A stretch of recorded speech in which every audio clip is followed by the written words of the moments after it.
டிட்வா புயல் காரணமாக காரைக்காலில் தொடர்ந்து கடல் சீற்றத்துடன் காணப்படுகிறது. கூடுதல் விவரங்களை செய்தியாளர் இஸ்மாயிலிடம் கேட்கலாம். தற்பொழுது கடல் சீற்றம் எந்த அளவுக்கு இருக்கு இஸ்மாயில்? டிட்வா புயலானது காரைக்காலிலிருந்து 90 கிலோமீட்டர் தொலைவில் மையம் கொண்டிருக்கு. இந்த புயலின் காரணத்தினால இந்த காரைக்கால் பகுதிகளில் கடல் சீற்றத்துடன் காணப்படுகிறது. கடந்த ஒரு வாரமாகவே கடல் சீற்றம் இருந்தாலும் கூட கடந்த 2 நாட்களாக கடல் சீற்றத்தினுடைய வேகம் அதிகரித்திருந்திருக்கு. மழையும் பார்த்தால் நேற்றெல்லாம் அதிக கனமழை இந்த பகுதியில் பெய்திருக்கு. இன்று காலை முதல் மிதமான மழை விட்டு விட்டு பெய்து கொண்டிருக்கிறது.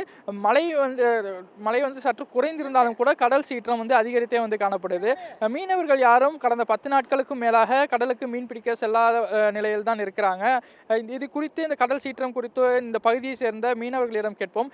வணக்கம். இந்த காரைக்காலில் இது எந்த மீனவர் கிராமம்? இப்போ கடல் சீற்றம் அதிகமாக இருக்குது, இதனால உங்களுக்கு என்ன பாதிப்பு ஏற்பட்டு?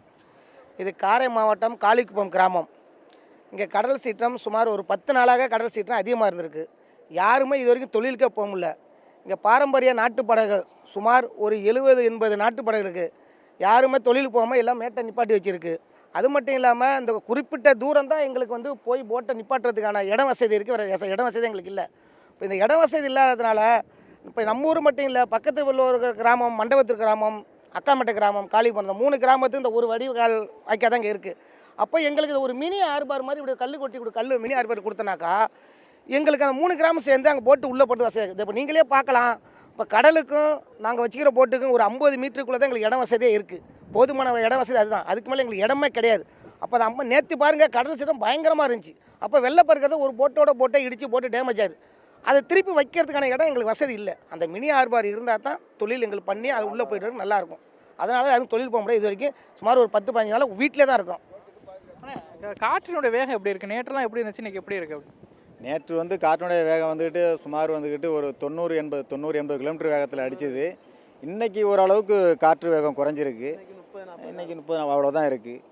நாளை இந்த ஊர்லாம் பாருங்களேன் அந்த வெள்ளப்பெருக்கு எடுத்து முடியாத பட்சத்துக்கு நாங்கள் இங்கே எங்கள் பக்கத்தில் எம்எல்ஏ, எங்கள் தொகுதி எம்எல்ஏட்ட நாங்கள் பிரியங்கா அவங்கள்ட்ட ஆலோசனை பண்ணி அவங்க சம்மந்தமாக இதை வெட்டி விட்டுட்டு போயிருக்காங்க. ஊர் ஃபுல்லாக வெள்ளப்பெருக்கு எடுத்துருக்கு. ஊர் ஃபுல்லாக நீங்கள் வீடியோ எடுத்தால் தெரியும் உங்களுக்கு இது சம்மந்தமாக.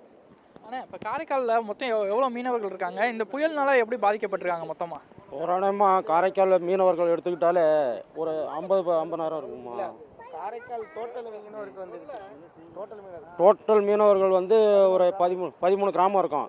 13 கிராமத்துலேயும் ஒரு கிராமத்துக்கு 600 பேர்னு பார்த்தாலும் பெரிய கிராமத்தில் 600 பேர் இருப்பாங்க.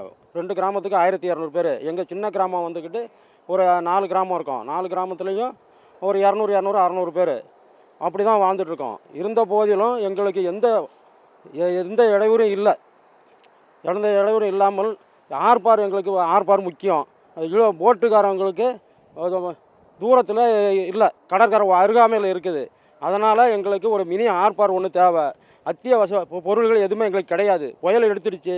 இன்னும் எங்களுக்கு யாருமே பார்க்கல. எம்எல்ஏ தான் பார்த்தாங்க.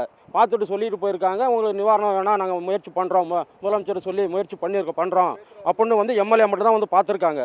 பாக்கி எந்த அரசு தரப்பில் இன்னும் பிஷரிஸ்லேயோ யாருமே இன்னும் எங்களுக்கு பார்க்கல. இந்த பகுதி அதாவது காரைக்கால் மாவட்டத்தில் அந்த காளிக்குப்பம் மீனவ கிராமத்தில் தான் நம்ம இருக்கோம். இந்த பகுதியில் ஒரு மினி துறைமுகம் இந்த கப்பல் இந்த விசைப்படகுகளை நிறுத்துவதற்கு ஏற்படுத்தி தர வேண்டும் என்கிற ஒரு கோரிக்கை இந்த பகுதி மீனவர்கள் ஏற்படுத்தியிருக்காங்க. குறிப்பாக ஃபைபர் படகுகளும் இந்த பகுதியில் இருக்க அவற்றை நிறுத்துவதற்கு, ஏன்னா புயல் காலங்களில் கடலுக்கும் கரைக்கும் மிக குறுகிய அளவில் தான் இடம் இருப்பதனால கடுமையாக பாதிக்கப்படுது.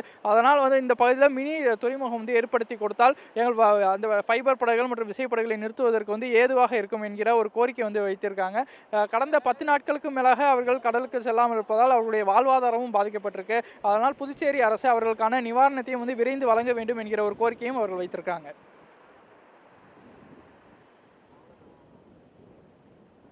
களத்திலிருந்து பல்வேறு தகவல்களை பகிர்ந்து கொண்டமைக்கு நன்றி இஸ்லாம்.